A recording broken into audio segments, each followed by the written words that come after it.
से बेहद मोहब्बत करत रहल। मोहब्बत हो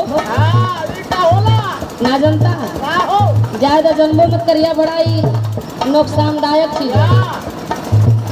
जे के जान लेला ओके सल्फास के जरूरत ना पड़ेला। कोनो लड़की कोनो लड़का से फोन पर बतियावे, फोन पर बतियावे कहे सुना प्यार हम तू जरूर कही जा, लेकिन तोहरे हमरे मिलला के एगो टाइम जानला हम तुम्हें बतावो तू। लड़की अपने ओ प्रेमी से कहत रहल, का कहे मास्टर?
नदिया किनारे लइहा हो,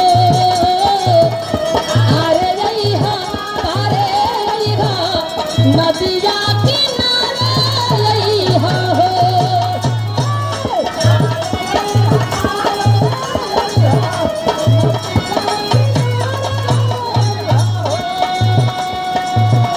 एगो बात और लड़की कहे, उ सोना अपने बाबू से कहे, ए हमार बाबू तने सुना दुनिया का मुलाकात तो एगो अलगे है, लेकिन तोसे मिलने का मजा कुछ और है।